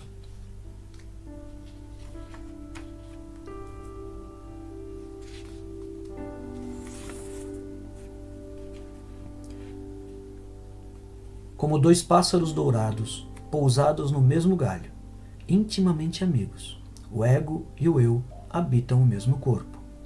O primeiro ingere os frutos doces e azedos da árvore, da vida. O segundo, tudo vê em seu distanciamento. Mundaka Upanishad. A sexta lei espiritual do sucesso é a lei do distanciamento. Segundo esta lei, para se conseguir qualquer coisa da natureza, é preciso desistir do apego a ela. Isso não significa desistir da intenção de criar um desejo. Ou seja, você não desiste da intenção e não desiste do desejo. Abandona apenas o apego aos resultados. É uma atitude muito poderosa. No momento em que você desistir do seu apego aos resultados, misturando simultaneamente intenção unidirecionada com distanciamento, terá tudo o que deseja. O distanciamento permite alcançar qualquer coisa porque se baseia em sua crença inquestionável no poder do seu verdadeiro eu. Já o apego está baseado no medo e na insegurança. A necessidade de segurança está fundamentada no desconhecimento do verdadeiro eu. A fonte da riqueza, da abundância e de qualquer coisa no mundo físico é o eu. É a consciência que sabe como satisfazer a todas as necessidades. O resto é simbólico. Casas, carros, contas bancárias, roupas, aviões. Os símbolos são transitórios. Eles vêm e vão. Perseguir símbolos é como instalar-se no mapa e não no território. Isso cria ansiedade e acaba levando você a se sentir vazio e oco por dentro, porque está trocando o seu eu pelos símbolos do eu. O apego vem da pobreza de consciência, porque o apego é sempre por símbolos. Distanciamento é sinônimo de consciência rica, porque oferece liberdade para criar. O envolvimento com o distanciamento cria alegria e felicidade. Dessa forma, os símbolos da riqueza são alcançados espontaneamente, sem qualquer esforço. Sem distanciamento, somos prisioneiros da impotência, da desesperança, das necessidades mundanas, das preocupações triviais, do desespero mudo, da falta de humor, traços distintivos da vida medíocre e de consciência empobrecida. A verdadeira consciência é a habilidade de ter tudo o que se quer, na hora que se quer, com o mínimo esforço. Para viver esta experiência, você tem de estar apoiado na sabedoria da incerteza. Na incerteza, você encontrará a liberdade para criar o que quiser. As pessoas buscam constantemente segurança. Você descobrirá que buscar segurança é, na verdade, algo muito efêmero. Até o apego ao dinheiro é sinal de insegurança. Você poderia dizer: quando eu tiver X milhões de dólares, estarei seguro, serei financeiramente independente e poderei me aposentar. Aí poderei fazer o que realmente desejo. Mas isso nunca acontece. Nunca acontece. Aqueles que buscam segurança perseguem-na por toda a vida e nunca a encontram. Ela é sempre ilusória, efêmera, porque a segurança nunca pode vir só do dinheiro. O apego ao dinheiro criará sempre insegurança, por mais que você o tenha no banco. De fato, as pessoas que mais têm dinheiro, mais são inseguras. A busca da segurança é uma ilusão. Para a tradicional sabedoria ancestral, A solução desse dilema está na sabedoria da insegurança, ou na sabedoria da incerteza. Isso quer dizer que a busca de segurança e de certeza é, na verdade, um apego ao conhecido. E o que é ele, afinal? O conhecido é o nosso passado. O conhecido nada mais é do que a prisão dos velhos condicionamentos. Não há qualquer evolução nisso, absolutamente nenhuma. E quando não há evolução, há estagnação, desordem, ruína. A incerteza, por sua vez, é o terreno fértil para a criatividade e para a liberdade. Incerteza significa entrar no desconhecido em todos os momentos de nossa existência. O desconhecido é o campo de todas as possibilidades, sempre frescas, sempre novas, sempre abertas à criação de novas manifestações. Sem a incerteza e o desconhecido, a vida é apenas a repetição viciada de velhas memórias. Você se torna vítima do passado, e seu torturador de hoje é o que sobrou de você ontem. Renuncie ao apego ao conhecido. Entre no desconhecido e você estará no campo de todas as possibilidades. A mera disponibilidade de entrar no desconhecido lhe oferecerá a sabedoria da incerteza que há nele. Isso significa que em todos os momentos da vida você terá excitação, aventura, mistério. Experimentará a diversão da vida, a magia, a celebração, o contentamento, a exultação do seu próprio espírito. Poderá, então, diariamente, procurar a excitação do que acontece no campo de todas as possibilidades. Se você vivenciar a incerteza, estará no caminho certo. Por isso, não desista. Não é preciso ter uma ideia pronta e acabada do que você vai estar fazendo nas próximas semanas ou no ano que vem. Porque se você já sabe o que vai acontecer e se apega a essa ideia, abre mão de toda a gama de possibilidades. Uma das características do campo de todas as possibilidades são as correlações infinitas. Esse campo consegue reger uma infinidade de eventos no tempo e espaço para conseguir os resultados pretendidos. Mas, quando você está apegado, sua intenção fica presa num rígido espaço mental. Assim, a fluidez, a criatividade, a espontaneidade inerentes àquele campo se perde. Quando você se apega a uma ideia pronta, seu desejo antes fluido e flexível fica congelado numa estrutura rígida que interfere em todo o processo de criação. A lei do distanciamento não interfere na lei da intenção e do desejo, no estabelecimento de um objetivo. Você continua com a sua intenção de seguir por uma certa direção, ainda tem um objetivo. Entretanto, entre o ponto A e o ponto B, há infinitas possibilidades. Graças à incerteza dessas infinitas possibilidades, você poderá mudar de direção no momento que encontrar um ideal maior, que descobrir algo mais excitante. É também improvável que você force a solução de problemas, pois isso irá impedi-lo de estar alerta às oportunidades. A lei do distanciamento acelera todo o processo de evolução. Quando você entende esta lei, não se sente compelido a forçar soluções. Caso contrário, só vai criar novos problemas. Mas, se dirige sua atenção para a incerteza e observa essa incerteza enquanto espera a solução emergir do caos e da confusão, o que aparecerá será fabuloso e excitante.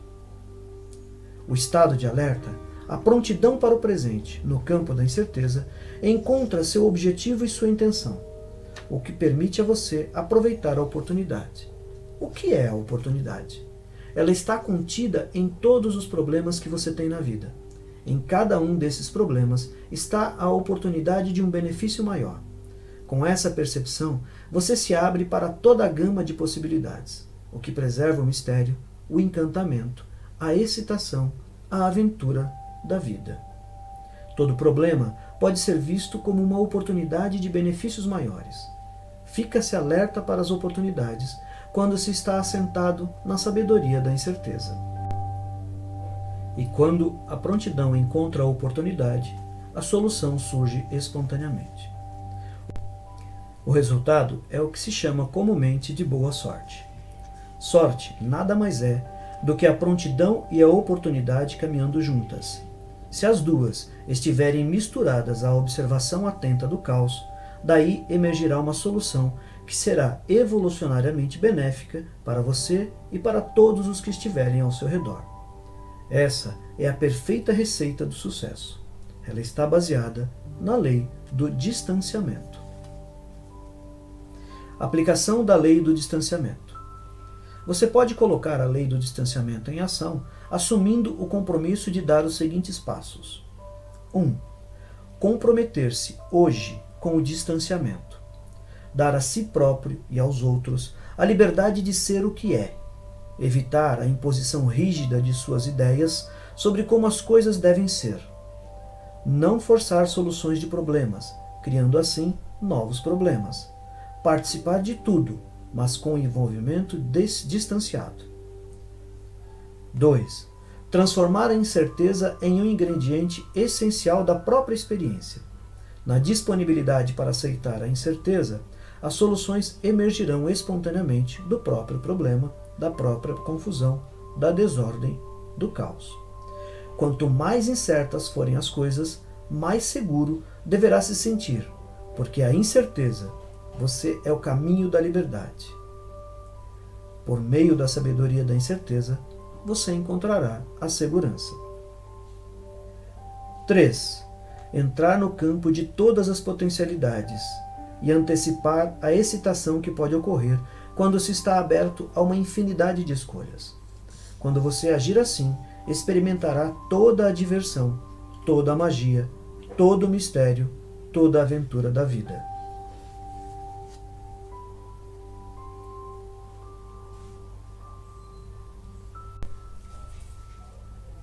Capítulo 7. A lei do Dharma ou do propósito de vida. Todos têm um propósito de vida, um dom singular ou um talento único para dar aos outros. E quando misturamos esse talento singular com benefício aos outros, experimentamos o êxtase da exultação de nosso próprio espírito, entre todos, o supremo objetivo. Quando você está trabalhando, o passar das horas deve soar como música extraída de uma flauta. E o que é trabalhar com amor? É como tecer uma roupa com fios que vêm do coração, como se fosse o seu bem-amado a usá-la. Khalil Gibran, o profeta. A sétima lei espiritual do sucesso é a lei do Dharma. A palavra Dharma vem do sânscrito e significa propósito de vida. Segundo a lei do Dharma, assumimos uma forma física para cumprir um propósito na vida. O campo da potencialidade pura é divindade em essência. É o divino assumindo a forma humana para cumprir um propósito. De acordo com esta lei, você tem um talento singular e uma maneira única de expressá-lo. Existe alguma coisa que você consegue fazer melhor do que todo mundo. E para cada talento singular, em sua forma única de se expressar, existem necessidades específicas. Quando essas necessidades se combinam com a expressão criativa do seu talento, surge a fagulha que cria a riqueza.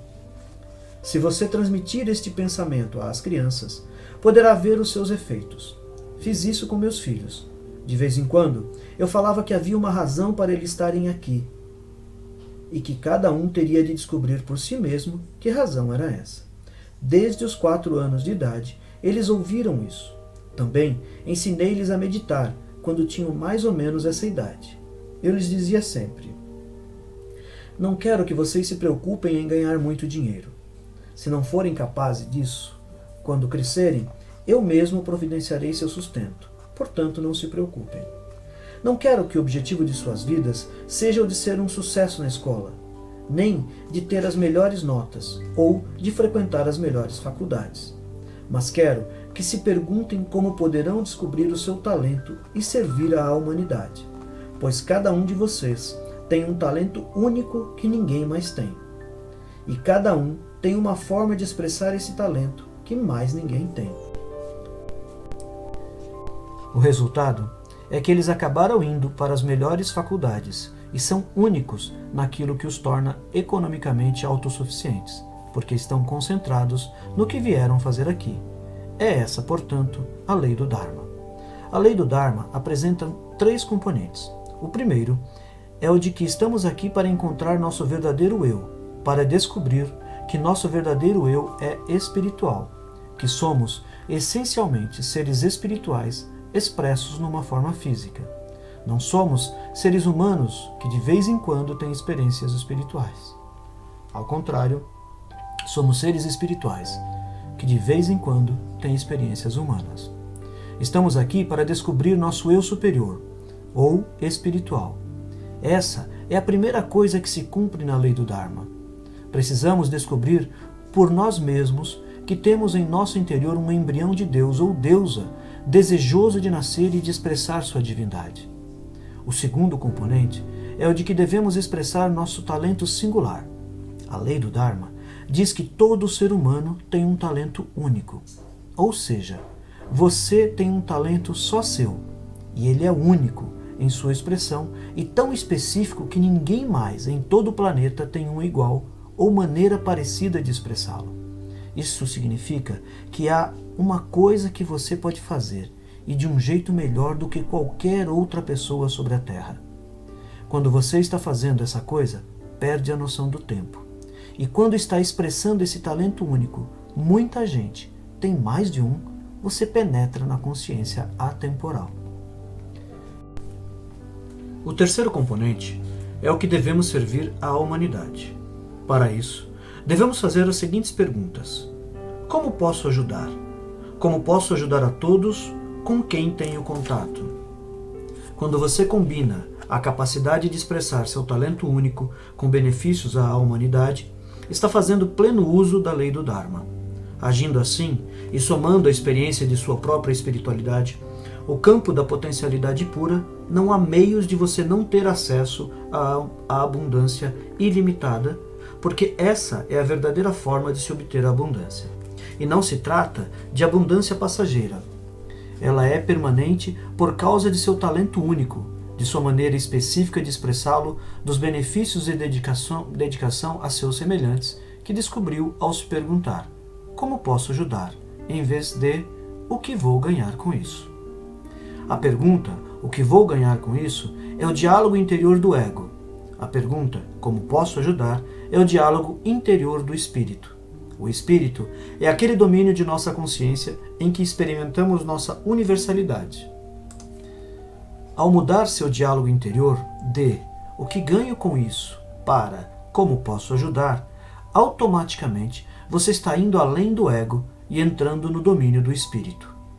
Embora a meditação seja o melhor caminho para entrar no domínio do espírito, a mudança de seu diálogo interior para como posso ajudar também dará acesso a ele, ao domínio da consciência onde você experimenta a sua universalidade. Se você quiser fazer uso pleno da lei do Dharma, terá de assumir alguns compromissos. O primeiro é o de procurar seu eu superior, que está além do ego. Isso você consegue por meio de práticas espirituais. O segundo é o de descobrir seus talentos únicos e, ao encontrá-los, alegrar-se, porque o processo de prazer ocorre quando se entra na consciência atemporal.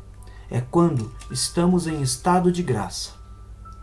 O terceiro compromisso é o de se perguntar como poderá servir melhor à humanidade. Você deve simplesmente dizer: vou responder a essa pergunta e depois colocar a resposta em prática. Como você pode servir melhor à humanidade? Vou usar meus talentos únicos para suprir as necessidades de meus semelhantes. Vou combinar essas necessidades com o meu desejo de ajudar e servir aos outros. E depois, sentar e elaborar uma lista de respostas a essas duas questões. Pergunte-se: quando o dinheiro não é problema e se você tem todo o tempo do mundo, o que faria? Se responder que continuaria fazendo o que faz hoje, então já está em seu Dharma, porque tem paixão pelo que faz e está expressando seus talentos singulares. Em seguida, pergunte-se como servir melhor à humanidade. Responda a pergunta e coloque em prática a resposta. Descubra a sua divindade. Encontre seu talento único use-o para servir à humanidade e você gerará toda a riqueza que quiser. Quando sua expressão criativa combina-se com as necessidades de seus semelhantes, a riqueza flui espontaneamente, do não manifesto ao manifesto, do reino do espírito ao mundo da forma física. Você passa a experimentar sua vida como uma expressão milagrosa da divindade, não só de vez em quando, mas o tempo todo. E você vai conhecer a verdadeira alegria e o verdadeiro significado do sucesso, o êxtase e a exultação de seu próprio espírito. Aplicação da lei do Dharma ou do propósito de vida. Você pode colocar a lei do Dharma em ação assumindo o compromisso de dar os seguintes passos. 1. Nutrir amavelmente, hoje, a divindade que habita em você no fundo de sua alma. Prestar atenção ao seu espírito que anima seu corpo e sua mente. Despertar desse profundo sono dentro do seu coração.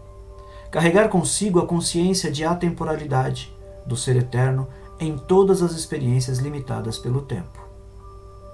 2. Elaborar uma lista de seus talentos únicos. Depois, outra lista das atividades que adora realizar quando está expressando esses talentos. Diga então: quando expresso os meus talentos e os ponho a serviço da humanidade, perco a noção de tempo e crio abundância em minha vida, bem como na vida de outros. 3. Perguntar a si mesmo diariamente: como posso servir e como posso ajudar? As respostas a essas perguntas permitirão servir e ajudar a seus semelhantes com amor.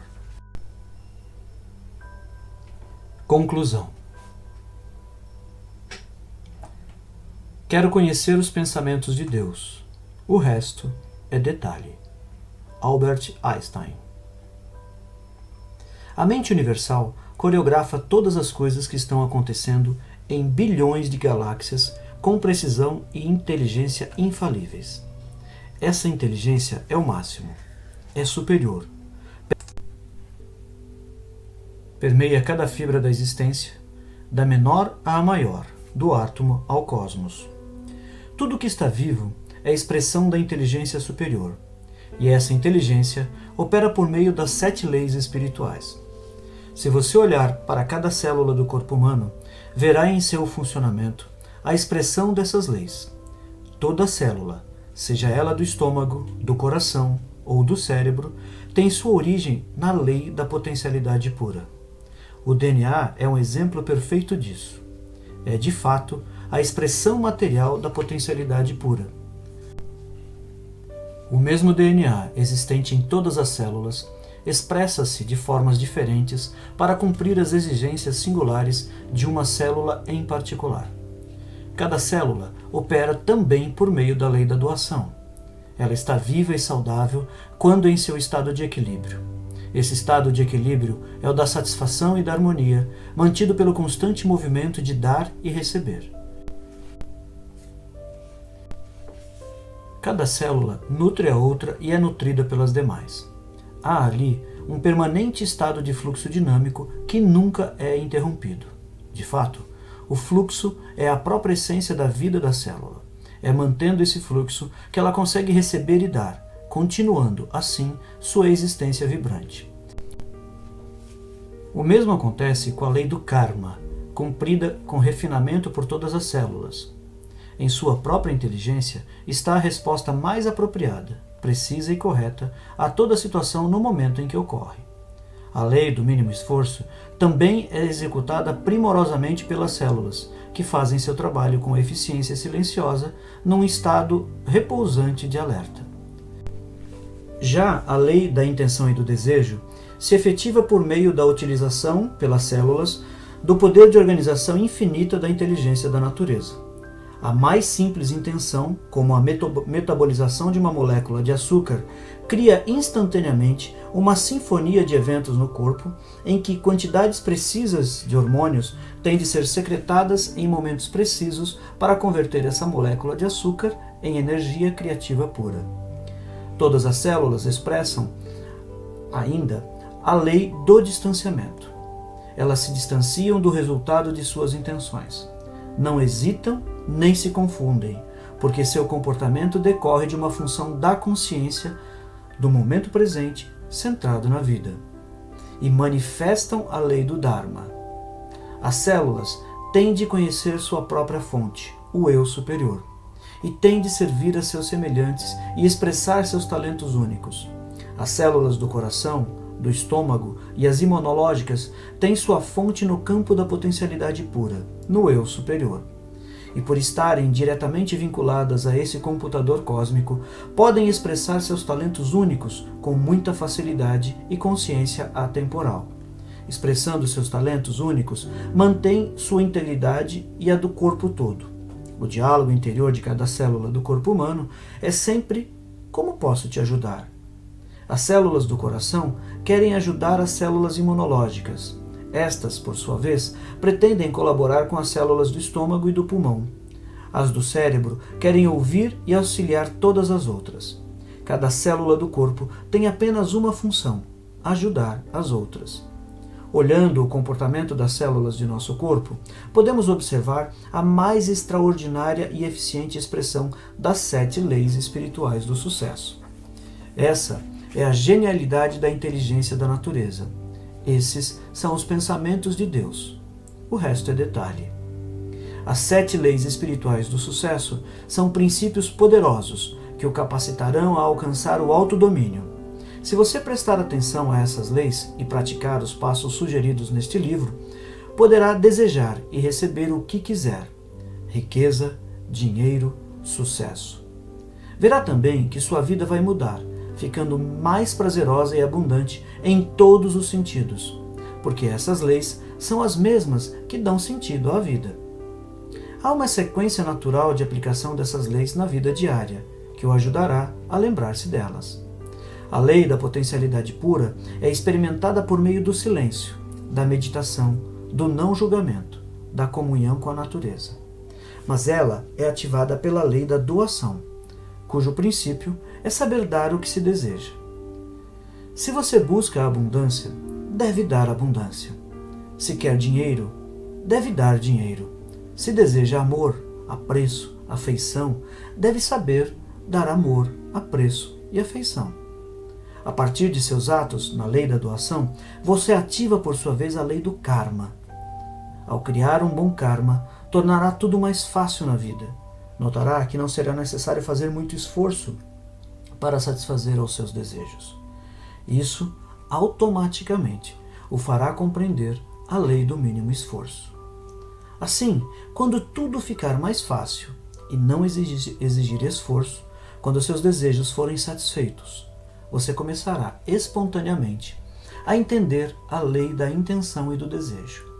Satisfazer seus desejos com tranquila facilidade permitirá que você pratique a lei do distanciamento. Por fim, quando você começar a entender todas essas leis e passar a focalizar seu verdadeiro propósito de vida, chegará à lei do Dharma. Com a utilização dessa lei, ao expressar seus talentos singulares para satisfazer as necessidades de seus semelhantes, você receberá tudo o que quiser e quando quiser. Ficará livre e jubiloso, expressão do amor ilimitado. Páginas finais. Somos todos viajantes de uma jornada cósmica, poeira das estrelas, girando e dançando nos torvelinhos e redemoinhos do infinito. A vida é eterna, mas suas expressões são efêmeras, momentâneas, transitórias. Gautama Buda, fundador do budismo, disse certa vez: nossa existência é transitória como as nuvens do outono. Observar o nascimento e a morte do ser é como olhar os movimentos da dança. Uma vida é como o brilho de um relâmpago no céu, levada pela torrente montanha abaixo. Nós paramos um instante para encontrar o outro, para nos conhecermos, para amar e compartilhar. É um momento precioso, mas transitório. Trata-se de um pequeno parêntese na eternidade. Se partilhamos carinho, sinceridade, amor, criamos abundância e alegria para todos nós. Esse momento de amor é valioso.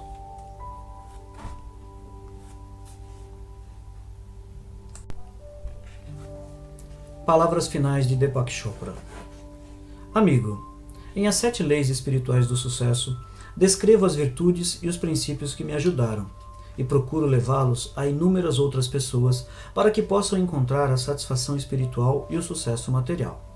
Escrevo para convidá-lo a juntar-se a mim e também a milhões de pessoas em todo o mundo na rede global para o sucesso espiritual, cujo fundamento é a prática diária desses poderosos princípios orientadores. A participação está aberta a todos os que queiram praticar as 7 leis espirituais do sucesso. Descobri que é especialmente recompensador concentrar-se em uma lei a cada dia da semana, começando no domingo, com a lei da potencialidade pura, e concluindo no sábado, com a lei do Dharma. Manter sua atenção numa lei espiritual vai transformar totalmente a sua vida, como transformou a minha. E se coletivamente dirigirmos nossa atenção à mesma lei a cada dia, logo iremos alcançar uma massa crítica de pessoas bem-sucedidas que poderiam transformar a vida no planeta. Grupos de amigos em todo o mundo já começaram a se reunir para manter a atenção numa lei a cada dia. Como fiz com minha equipe e meus amigos, sugiro a você que forme também um grupo de estudo com familiares, amigos, colegas de trabalho. Poderão reunir-se uma vez por semana para discutir as experiências de cada um com as leis espirituais. Se forem experiências dramáticas, como muitas vezes acontece, você poderá enviá-las a mim pelo correio. Para juntar-se à rede global para o sucesso espiritual, você só precisa mandar para o endereço abaixo o seu nome, endereço e, se quiser, telefone e sua caixa postal, para que possamos enviar-lhes os cartões com as 7 leis e mantê-los informados do desenvolvimento da rede. A criação da rede representa a realização de um dos meus sonhos mais acalentados. Ao juntar-se à rede global e praticar as 7 leis espirituais do sucesso, estou certo de que você conseguirá sucesso espiritual e a realização de seus desejos. Não poderia desejar-lhe bênçãos mais altas. Com os melhores votos, Deepak Chopra, Global Network for Spiritual Success, Post Office Box 1001, Del Mar, Califórnia. Caixa postal 92014. Sobre o autor. Deepak Chopra é autor de inúmeros livros, entre eles Saúde Perfeita, Vida Incondicional, Conexão Saúde e A Cura Quântica, todos publicados pela editora Bestseller. Suas concorridas palestras e seus livros misturam-se à física e à filosofia, o lado material e espiritual da vida, a venerável sabedoria oriental, a precisão científica ocidental, obtendo resultados fantásticos. Palavras finais do narrador. Meu nome é Paulo Lima, sou escritor, psicólogo e proprietário de alguns canais no YouTube. Quero deixar aqui meu expresso agradecimento por você ter acompanhado 2 horas praticamente em ouvir as 7 leis espirituais do sucesso. Queria deixar meu depoimento que elas me ajudaram muito, por isso eu tomei a decisão de narrá-las para você. Por favor, se você gostou, deixe seus comentários, inscreva-se em nosso canal, faça suas sugestões. Caso não tenha gostado, por favor, também deixe seus comentários, eles serão bem acolhidos, sempre baseados no respeito e no amor que nós temos por essa atividade. Recebam minha gratidão profunda e até o nosso próximo livro.